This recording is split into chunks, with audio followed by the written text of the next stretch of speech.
So when this friend of mine tells me their story about how they were neglected, how they were sexually abused, mentions and speaks all of these things, somehow it clicks in my head that this thing happened to me. So when that clicks, I remember sitting there shocked to which, oh my God, what happened? Yeah. Now I'm applying for universities again. I don't have application fee. My sisters are still not, nobody's helping really. Yeah. And I had a lady I was dating at the time. It was her and her mom actually that paid for my application fee. But don't you think mpots wanalenta tenda? And then all my siblings look at me. They're like, Maravelo at and then they start talking about it. So Mina ask, who's in that tenda? They're like, no. His mom's friend from church.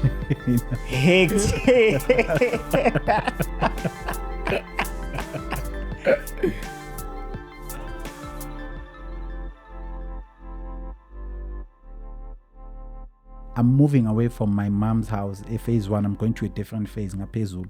Mangifika ngithi ngiyakhona endlini sengiyohlala ngakhona so that I become a little bit more serious with the Lord now. On my way back, sengizofika phambi kwesikole basibiza Harry Gwala. I meet Sfiso Stebe. We stand there, yes. And then sihleli lapha siyakhuluma ekhoneni, and then I tell him everything. Did the man not preach? We stood there probably for an hour. Yeah. The man was ministering. By the time I left the place where I stood with him, I don't think he ended up going where he was going, by the way, as well. Because we got and then from that time on, he became my mentor. Wow. Because I'd see him almost every single day. So he's staying in the community? Yes. He's staying in the community. And you are moving from home to a different place. Yes. What's that place? My mom's older sister's house. Same community still. Okay.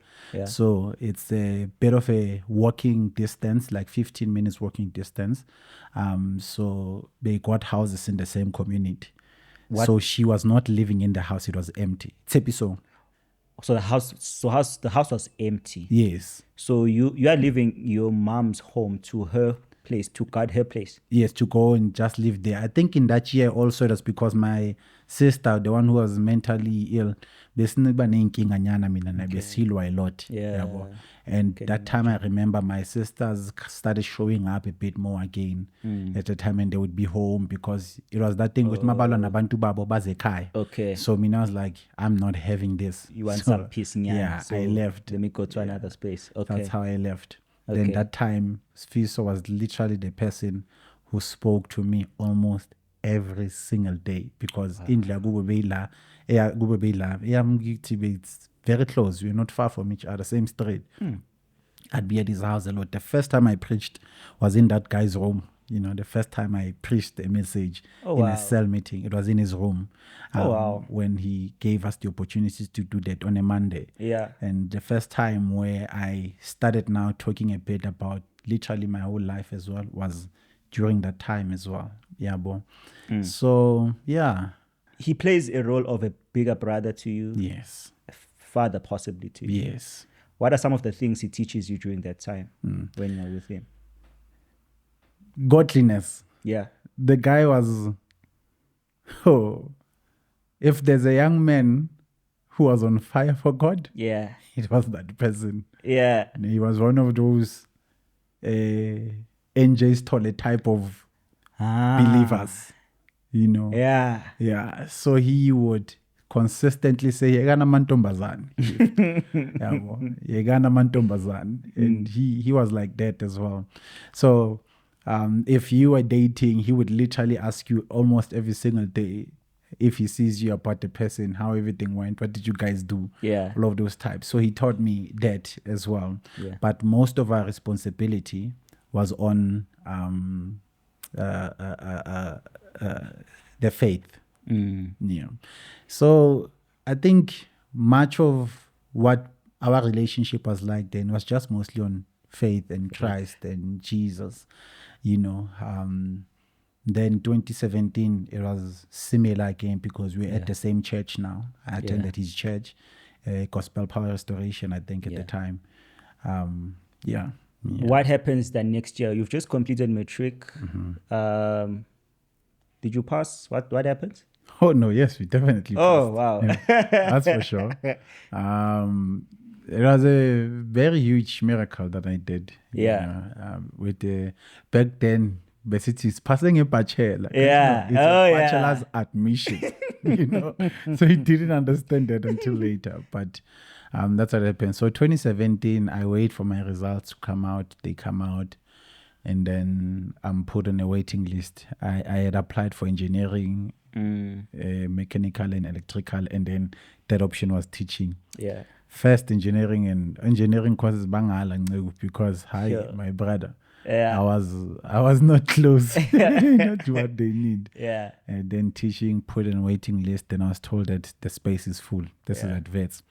UGA said no. All other universities just didn't respond. And then I stayed home that year. Same man, Usfiso, he gets a job. He wasn't working when he came to preach at my high school. Oh, okay. So he gets a job in 2017 to go to Morocco, to go work in Morocco. Morocco, like the African country. Yes, the African country. North Africa. Yeah. Yes. Oh, okay. Yes, that's where he goes to work Oh, for that year. yeah. So now he started this learner fellowship at school, but there's Yeah. no one Yeah. to lead it. Yeah. And surprisingly, all universities just said no. And I'm like, I'm not going to upgrade my results. I'm not going. I was like, nope. Yeah. So I was like, okay, I'll go to the school and preach. So in his place. In his place. Oh. And then I led the fellowship for that entire year. On Tuesday, on Thursday, I was there preaching every Yeah. single day. And the teachers would come for fellowship. And those ones who knew how I passed would be like, you're wasting your time. Why you do all of these things? You can go to a college or somewhere. But me, I was like, nope. I just think this wanna is what God wants me to do. And I preached that entire year. But it was the hardest year of my life. Sure. Because that year I remember I then went back home again to my mom's house. And as I was there, my brother came from Free State. He was older now. He's 5 years older than me. He came. My second born sister was there. My third born sister was there as well. My elder sister was also there, but because of she's not mentally well, she was just in the house. She just didn't like to talk to people, to us. And so we're sitting outside with me, my second born sister and third born sister, sailing apparently. And as we are sitting there, we are busy talking, conversing now, And by then I'm a believer as well. So I'm working okay with the Lord, And as we were talking with them, somehow we landed the conversation. My brother actually lands on the conversation to say, but there's something I've been meaning to just say, And when he says that, he's like, but don't you think Mpho tshwana le Ntate Ndaba? The man, and I didn't know by then who's Ntate Ndaba for me. And then all my siblings look at me. They're like, Maravelo atsiba ntho yona ke nnete. And then they start talking about it. So Mina, I ask, who's Ntate Ndaba? They're like, no. His mom's friend from church.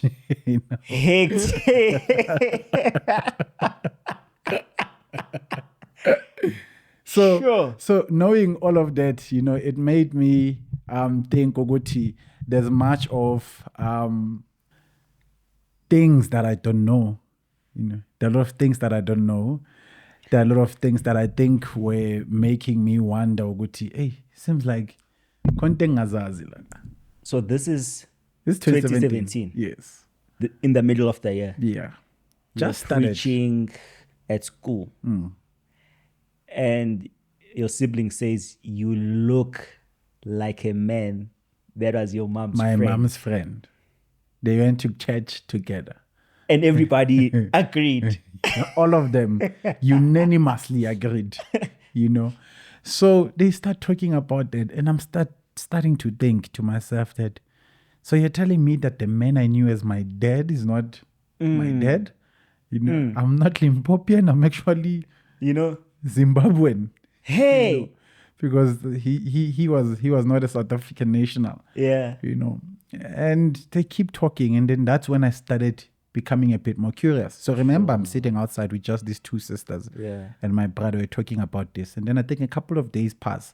I happened to have an argument with my elder sister, the one who's mentally ill, and she was my mom's closest daughter, you know.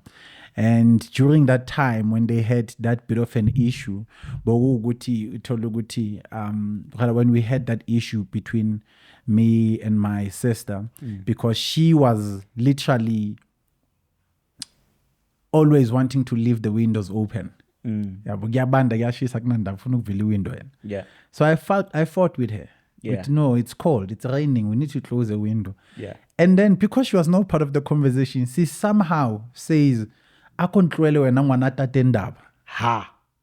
That was the moment it clicked that she was not part of the conversation. Yeah. She is not mentally well. Yeah. And somehow she then calls me with this name, and she's the one person who was closest to my mom. Woo. And that's when I had the desperation to start looking for my dad. Sure. You know, it was at that time.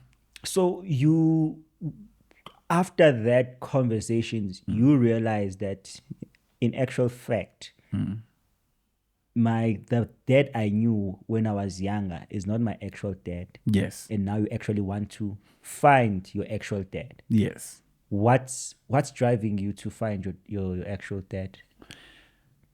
I think I started feeling as though I don't belong.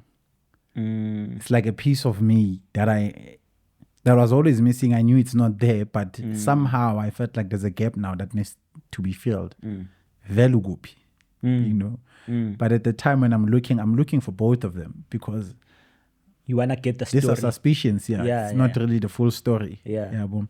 I start asking. Remember now it's 2017. I'm still at home. Now I'm applying for universities again. I don't have application fee. My sisters are still not, nobody's helping really. And I had a lady I was dating at the time. It was her and her mom actually that paid for my application fee. You know. Is this your first girlfriend or? In my maturity, yes. In your maturity. Yes. But in high school you had. Oh my brother, I was. Wow, peace. I have history in that part, but she was the one where, let me even say, even as a saved child of God, I feel as though she was the one person that I had as a partner then, you know. So they paid for it. I apply, and of course, and all of that happens, and I come to university with the same question, because nobody knows where the man I knew as my dad is. And for the one that I just found out is apparently my dad, there's so many stories around it. Some say that he's still alive, we don't know where he is. Others are saying Guti, he tried to cross the border illegally, then he died on the sea. But he died on his way there. There's so many stories about it, so I don't really fully understand it then. I come to university, and honestly, I think the biggest thing for me, that's where my life truly began, when I came to that space. For me, when I applied and I came to university, it was not because I actually had much of a dream. I just wanted anything to make me escape my community, to make me not be at home, to not be in that community. For me, that's what university was. I didn't go there because I had this big dream. I want to be this, I want to be that. No, there's an opportunity to not be here. It was kind of an escape from the reality of home. Yes. And I think possibly you spoke about how long it took you to complete your years in varsity. It took me 8 years, my brother. Right. And it's possibly because Vele, your biggest reason for going there wasn't really so much the education, but just to escape. I was looking for something. And what I was looking for was a place of belonging. Yeah. I was looking for a place to prove my worth. I was looking for something that would make me feel as though there's a reason for me to be appreciated, to be seen. You know, and if I made it into university, I remember when I received the even how I got to know that I'm going to vets, because I was on the waiting list, you know, again. And I didn't have money to go to, because remember, I don't work, I don't have anything at the time. I didn't have money to go to campus at vets to find out my application, because they were not saying anything at all. One of my friends, and his mom wanted to know how he did. with vets. But he doesn't know where vets is. Yeah. I know it. I've been there before. So you're like, know? yes, So it's they're like, I'm gonna. yeah. Then I'm like, okay, great. Then we go to campus and we Yeah. get there. I remember sitting, and this guy actually still works there. The guy who gave me admissions in. Yeah. And remember sitting down there and I'm waiting for him to come out, and I open Psalms 23. I keep reading Psalms 23. The Lord is my shepherd. I shall not want. I read it so many times at that time. And then he calls me in. Of course, he didn't want to initially because he wanted to go on his lunch, but he decides to call me in. Then I go in. Then he asks me, I tell him that, hey, I've applied. I've written NPT. I've done all of this, but you guys haven't gotten back to me. And he's like, okay, give me your student number. I give him then. Then he's like, okay, I see your name is Gift. Then I say yes. He's like, do you love social work? And I'm like, yes, I do love. He's like, okay. Then he presses a few things. Then after he just said, go and accept the offer. Wow. That's what he did. Wow. I went, I accepted the offer. Wow. Same time, Oh, did wow. the student card. When I got the student card, I left. I went home to my sisters Hey. to go tell them. They were not surprised by the fact that I'm telling them that. They actually did not believe it until I had to show them a student card. So I had it, and that's when they actually believed. And the excitement for them came because one of us went into university in all my mom's children. The power of the confessed word. Yes. Because Psalms 23 says, I lack nothing, or I have everything I need, or I shall not want. In any valley I walk through, I will fear no evil. Oh, man. And you kept just reciting I kept that. reciting it. I kept reciting it and reciting it the whole time. Even today, it's my scriptural reference. If I go, like now that we are done, of course, with the degree, as we apply for jobs and call for interviews and stuff, the scripture I still read, Psalms 23. Oh, I still recite it, because of that. So yeah, that's what would happen then. So when I came into the institution, remember, I didn't come here necessarily because I have a dream to become a social worker. Yeah. I applied for it because it seemed like another option that was there that I at least got accepted for. And I got in. I remember I didn't have funding because I had not applied for NSFAS, but somehow God made it so that I get accommodation. Wow. And I stayed there, got NSFAS later around September, October. Sure. And when it comes in for the entire year. Oh, wow. For a boy, my brother, for a boy who comes from my community, that amount, for a person who has my kind of background, that kind of money comes into my account. Mighty Jesus. Hey. That's big, So I bought myself some stuff. I bought a laptop, I bought clothing, I bought all these things. But I remember that those things are the same things that made me fail my first year. Sure. Yeah. I'm telling you. Those same blessings. It was the same blessing that made me fail. I got excluded that year. I failed because I just didn't study. I didn't have the work ethic. I didn't have the zeal. I didn't have it at all. Then I failed my first year. I went to reappealed and I was taken back. 2019, I did my first year again. I passed social work, but I failed everything else. So I did that. I passed them, but I got financially excluded. Then I came back again 2020 for my second year. I passed for my second year. Sure. Then when I was about to go into my third year, I felt like, you know what? I feel like I've healed from my trauma. Yeah. I don't see the reason why I should be in social work. I've lost the reason of why I said I want to do social work. I felt like I want to help people. I want to help those who were in my circumstance to go out. But I was saying this because I think to a great degree, I was still bruised in me. So I wanted to redeem my own childhood through helping others as well. So that's all of that. At the time, I felt like my trauma is healed. I felt like I know, so I don't have a reason for doing social work. I wanted to change. So by the end of by 2021, I did my third year.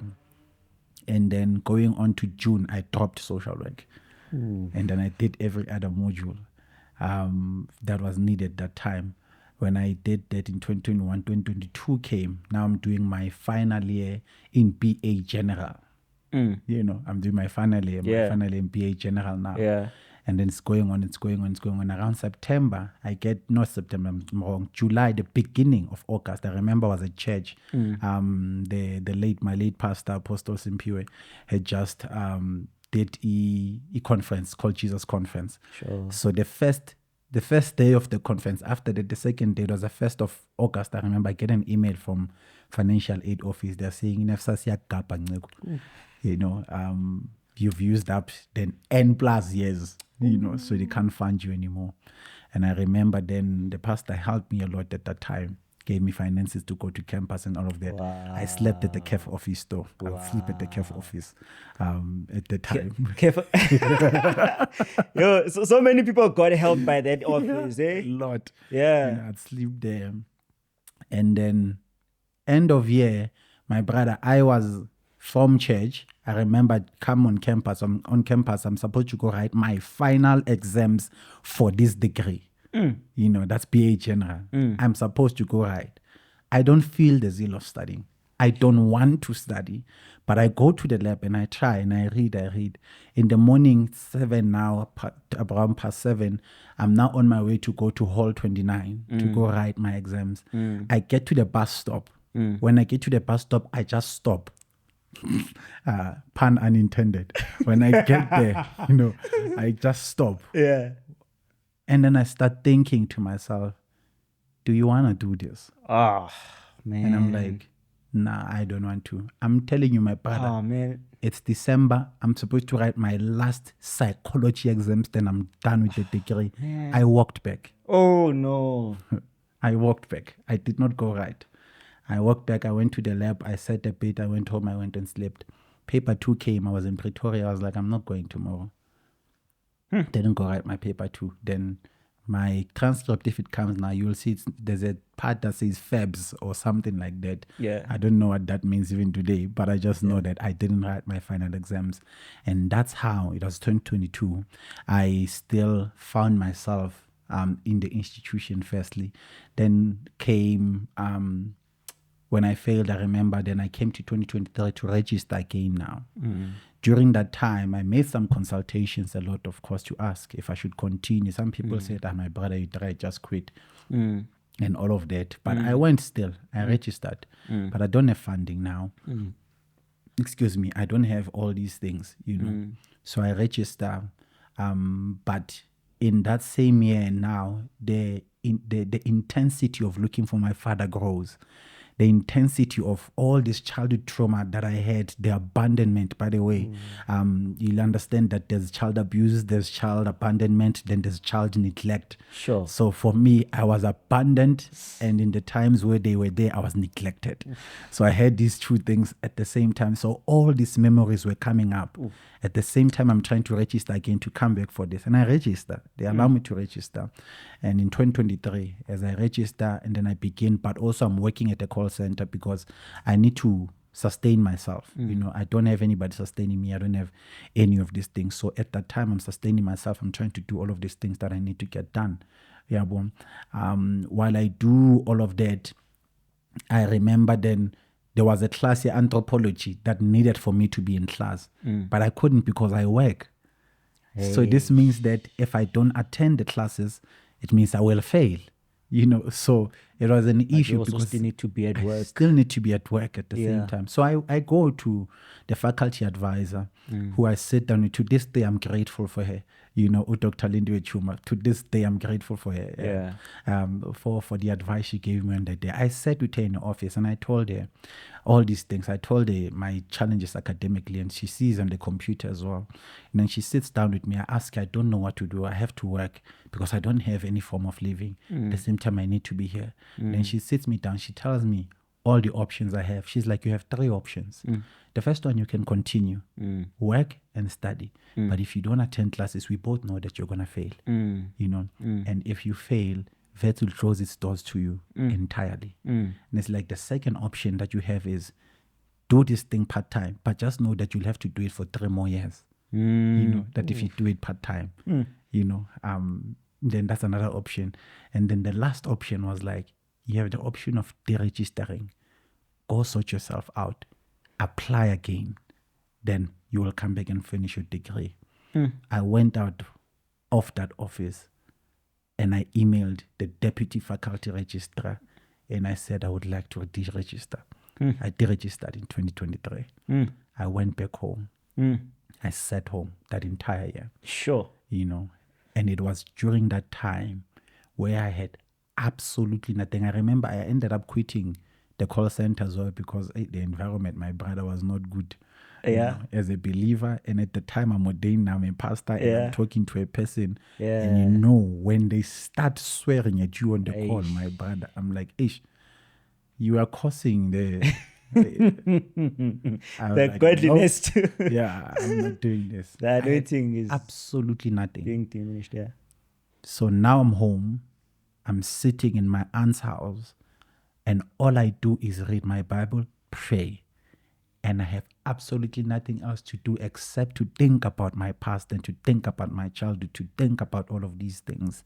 It was at that time I then found out that there are people that were alive that knew who my dad was and they don't live far away from me.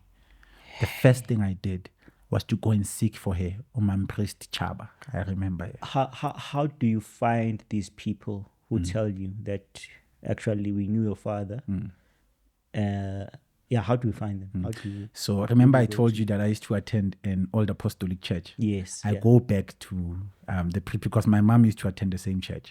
So I go back to that priest and I tell him my story. You know, What's bringing you to tell him? Like, what are you coming to tell him your story because you really want to find your father? Or- Yes. Okay. That's the only purpose. I want Okay. to find my father. Yeah. And then I tell him this is what's happening.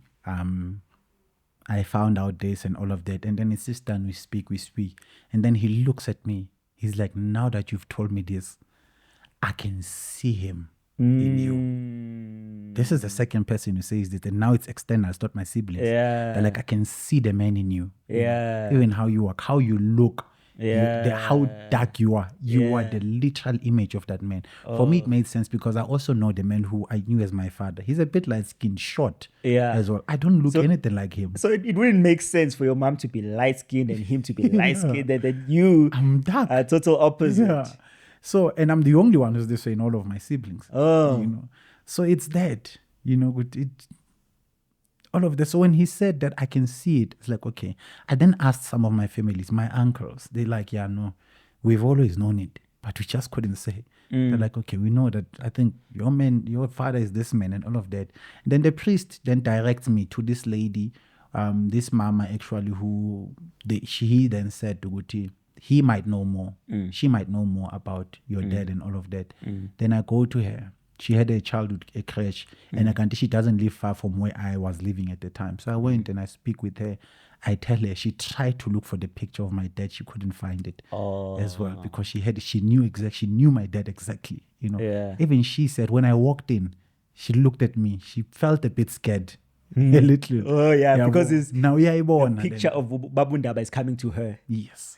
You see, and at that time, even worse, I was wearing a leather jacket with my eyeglasses as well, and they had dimmed. Yeah. So when I came, she's like, "You literally are wearing the same things he would be." Sure. You know, all of that. So it's like she knows where they live because my aunts and my siblings were refusing to take me to where he used to live, his house in the same community. Yeah. So she says she knows where the house is. She'll take me herself. We walked there. It was a bit further. We walked. We went to look for him, and they said he moved. His chair moved. We couldn't find him and all of that. So it was during that time as well. So I couldn't find him, you know. Still haven't found him even today. Yeah. However, I remember it was during that time where I was looking for him. And I literally felt like, you know what? I'm tired of literally destroying my own life. You know, I don't know what to do, but I know that something's wrong. You know, so I stayed in that chair at home. And it was during that time where God reminded me. Also, by the way, I've always hated school. You know, I've always said that. Many people know it. I don't like it. And I feel like now I qualified to say it because at least you've done I have the degree. So it must be no, I don't it. like it. But never did. So during that year, God reminded me of a prophetic word he had given me in 2017 that he'll take me to school. If God said he'll take me there, it is because God had an intention for me to finish. So I reapplied and I found my love again for social work. That is so good. Applied again. You know, the prophetic words that are spoken to our lives, they truly do carry us. You know, especially in most toughest moments, you know, because those words do come back. So for you, one of those prophetic words was, God will take you to school. Yes. And you experience that. And that is one of the things that were able to get you up Yes. when you were at your lowest moments. That was the one thing that kept me. Sure. In 2023, it was the most challenging year because I'm now an adult. Yeah. You know, I'm not a baby anymore. Yeah. And so I never had people to cry to, but at that time, I remember, literally, it was the hardest year, sir. It was the hardest year. I think I was in a relationship as well there. Yeah. You know, Yeah. and surprisingly, those things, it was hard. You know, and when I got back then to school, I reapplied. Remember, I told you, I was saying, and I reapplied. The person who was head of department then was Umama, who always loved me from my very first year. Who doctor, okay, she's Prof now. Yeah, Prof yeah. Busisiwe Nkaladlamini. Oh, nice. She was head of department at the Yeah. time, and they called me in for an interview to ask why she wanna come back and all of those things. Then I explained all of that, and she's like, I've always believed in the fact that you have the capacity of representing this profession well and becoming a social worker. She said this in her words. She's like, this is the reason why I will allow you to come back. Wow. You know? And I received the offer in September. You know, it was in September, prior before all of those things. And when that was said, when January came, I'd received 3 offers from Wits. Yeah. Now, you know, I can do social work, I can do PA General final year, I can do PA General with part-time. I had all these 3 offers. You know, I could have went for PA General and finished my degree at the same time. But I felt I needed to return to this. I started and finished it. And I applied, no funding, old Wits, but somehow I registered. I came in. So this is after your year at home. You're coming back. Yes, this is 2024. Before we just jump into 2024, 2023, you were head over heels looking for your father, searching for him everywhere. When do you stop looking for him? The day I find out that nobody really knows where he is, Yeah. and we can't reach his kids. I think to a great degree, I told myself that I'm gonna pause, but I didn't know that it was just gonna be a bit of a permanent stop. But it was just pausing at the time, honestly, because to a great degree, I felt like I don't know what else to do because I've tried every option now. You know, so I'm like, okay, let me just pause a bit. I remember I emailed Kumbule Kaya. Is it? I still have the email here. Did they get back to you? No, they never did. Oh, honestly. man. They never did. But I emailed them. Yeah. Because I was like, I need to find this man. Yeah. I need to find him. Yeah. So I then paused to a great degree. And I think that's also the year where it clicked in me why the man I knew as my dad went missing. Because I felt like he knew that I was not his son. Yeah. So now you still haven't found your father. Do you still feel like there's a part of you missing? Still, yes. There's still a very huge part. So 2024 was the year where I actually found myself. Yeah. You know, it was the year where I can say I found Gift. Sure. You know? Yeah. Okay. Honestly, because I'm still feeling like there's a huge part of me missing. There's not much happening in my life.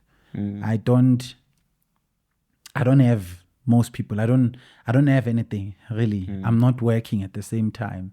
I remember that year. Hey man, I think so much of how I grew up. I was hoping that maybe we speak about how this thing affected all my relationships. Yeah. You know, like romantic relationships as well. Like, oh my brother.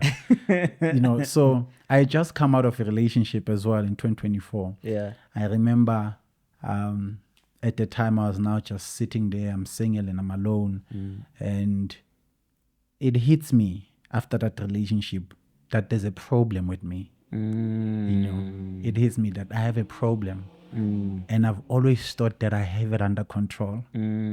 But it's not working. You know, it's not working because I keep getting these amazing people, but I always find a way to mess it up. I always find it. That's when I went into therapy. Sure, 2024. 2024. I then decided to go into the space of therapy. Then I remember I waited for some time, but this other day I was kind of breaking down, sitting on my chair in my room. Then a call comes through. It was the therapist I was assigned to. And she calls. She's like, okay, let's book our session for next week. You know, she was saying I can come that week or the following week. I'm like, next week. Then the following week I go. And then I sit there. And I'm sitting, this is a student psychologist, master student psychologist in her first year at the time. I sit and I tell her everything.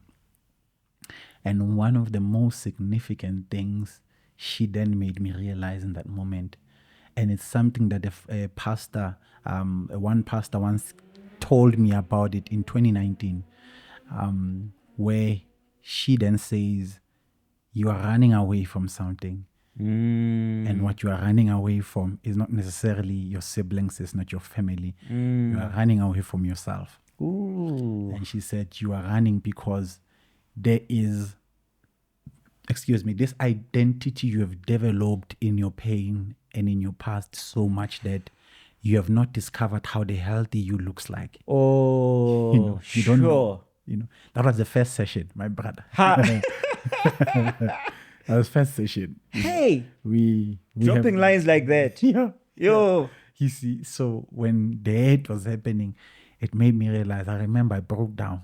And then we'd have sessions every week, every Tuesday. Yes, it was every Tuesday. We later moved it to Thursday. So I went into therapy for a full year, you know. So we broke these things up session by session, where we dealt with my siblings, how I grew up.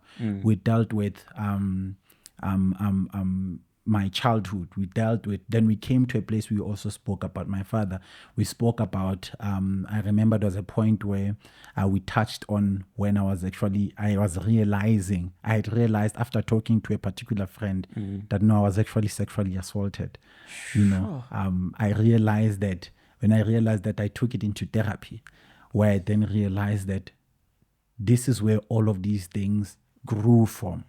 So you were sexually harassed. How old were you? I was 8, 9, I think. 8, 9. Probably 10. And the person who's sexually harassing you is a family member? It was actually just somebody in the community. Lady was a bit of a teenager. So it's a lady. Yes. She was in her teens. Yeah, it was a teen. Probably like when I was 9, 10, probably like 14, 15. Sure. You know, at the time. So what they would do is they would take us to this mall, not even a mall, community shopping center called Moses Supermarket, fruit and veg. We'd go there and we used to steal a lot, and then we'd fish a in Pashlane or somewhere, and all of that. And I remember someday they tried to do that. They stole it, packet lama chepis, and then we ran away. The security saw us, and then they pulled the gun, you know, to shoot at them, and it missed the lady's foot. Are you serious? Yep. They were shooting at you guys. Shooting at us, you know. Teenagers. Yep. At the time. So they had bigger bodies though. So they looked like adults as well. Yeah, but Tina, we were children running aside them, you know, but they were shooting at them. You know, they were shying away and didn't hit the feet, but on the foot. So we ran away. While we were running, I remember we stepped into the Maswerich that were like the waste that was coming from the mall. Then I stepped into it. My foot was filled ngokunuka. Oh yeah. Then they forced us to go to this water in these pits when all of that happens. So when all of that was happening, they forced us to wash it in there. And I remember we almost drowning, me and my friend at the time. And when we came out of that, they then forced us to undress. And then that's when they did all of those things at the time. Came back, we didn't tell people. I forgot even about it until I spoke to that friend in that moment. Wait, you know. So you guys come out of that water. They tell you to get undressed. Yeah. Why are they saying that initially? Why are they telling you to get undressed? Because they're saying because remember they forced us to wash ourselves since this Nama sewage and all of those things. So they're saying that we are dirty and all of that. They forced us to fall into the water. They're saying remove your clothes so that they warm they dry. They can dry. Yeah. And it's in that moment, you guys are now fully naked. Yeah, we are now naked, and they are busy, doing all of those things Are they that they were doing. touching you inappropriately? They're touching inappropriately. And then I remember that they tried to do taking it further from there, but we are children, man. Yeah. There's not much that can happen. Yeah, bro. Are you conscious? Like, are you conscious of what's happening at that moment? Do you? We or are. What's the reaction like inside of you at that moment? Are you like saying stop what you're doing, or are you just frozen, or what's your reaction like? To be quite honest, we are children. We just got. I personally was also exposed to. I just gotten exposed to things like such as pornography. Got exposed to, so I knew what was happening. I'd seen it the first time I saw that happen. I walked in on my sister watching it. By the way, first time I found out about it. Yeah. I walked in on my sister watching it, and the first time I heard people doing that was at night, when my sister was doing that with their partner. Yeah. So I knew what was happening. So when they did it to us at the time, I did realize what was happening, but to a great degree, I didn't understand that this is wrong because I'm a child. For me, it felt like, okay, it's happening. Yeah, boy. So did you have any sort of excitement during that? I did. Yeah, That's the as truth. a guy, I did. So you were like, oh, okay, this is there's not much of like, there is that some sort of excitement. I wasn't, because we used to have, this thing, mandlala nabantwana. You can build your own. You have your own family with your wife. Yeah. All of we had those things. That's how I grew up in all of that. Yeah. But at the time, I was afraid because this is an adult person who was just beating us up of the fact that we are not washing ourselves there. And now they are doing all of these things. To a great degree, I didn't think it was wrong. But later on, at your adult years, this experience comes back to you. And it's hitting differently now. Yes. Because at the time, we're also having this, in one of the social lectures, our lecturer was teaching about the Children's Act. And in the Children's Act, we're learning about what all of this looks like. We're learning about abuse, you're learning about child neglect, all of these things. So when this friend of mine tells me their story about how they were neglected, how they were sexually abused, mentions and speaks all of these things, somehow it clicks in my head that this thing happened to me.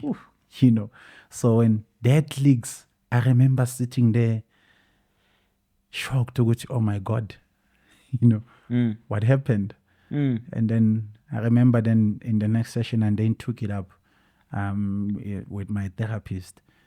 And it showed in how it also went back to touching to all these other things that I found myself in, and I realized, Uguti, there's almost so many things that might have happened that my brain protected me from for a very long time. But now that I'm growing older and all these years I've been struggling over my degree, it's because there was like I don't want to say a brain fog, but there's so much happening in me that I think my body, my mind, and my emotions couldn't handle the pressure that came with holding on all these things at the same time. Yeah, bro. So it was hard, man. One pastor actually said to me at some point in 2019, this is 2019, where he was giving me a prophetic word as well. And he said something to me, he said, I see that there's a void in you, that you are using ministry to cover it up. If you don't deal with it, he says you will end up hurting the people that you say you love, including yourself. That's what he said back in 2019. And I realized in that year, in 2024, as I was going into the space of therapy, that there is so much that I let myself suffer because I was running away from myself. That's why what my therapist said then made so much sense. Because there's a fear of me that I had. Sure. Because I don't think I even knew who I was outside of my pain. I don't think I knew who I was outside of my experiences until I sat in that space of therapy. And this lady just, I think for a number of weeks actually, she was providing a safe environment. She was giving the safe environment, being kind with me, being patient and asking these questions. But there was a point where she felt like even I, therapy and all of this. At some point I told her, I'm like, it's because you're too sweet on me. I need a stronger, firmer hand. Yeah. Please. And then she's like, are you sure? Like, yes. She dealt with you. I dealt with You you in asked that for session. it. That was the best session then I think I had. Hey. Because that's also when we touched a lot on the reasons why I'm looking after my father. Why are you looking at him? Why are you looking for him? What did your family do? What did your siblings do to you? And then one of the things that came up as well, actually, from my experience, I think this was the biggest thing I ever took in therapy, was because I think she then says, from everything that you've told me about yourself, I think you're just angry at your mother. I didn't understand what that meant because my mom was. You are looking for your father, Yes. but in actual fact, I'm angry at my mom. Because she then said to me, can you think about all the relationships you've had? Yeah. And generally, a relationship not just with females, but even with men and people. Yeah. And every time I would speak to her about it, she would see how I'd honestly, consistently show how male figures have mostly disappointed me, either friends or brothers and all of these things. But every time I'd speak about the people that actually they were always there for me, the male figures, but the people who have always been hurt by a lot was the female figures, my sisters, and all of these people. And she then took it back to say, why is it that you're expressing so much anger at the people that were present more than the ones who were absent totally? And then she then says it's because the one person who actually knew me, supported me, loved me, took care of me, my mom decided to die. Oh, man. So that's where she took it down to. Yeah.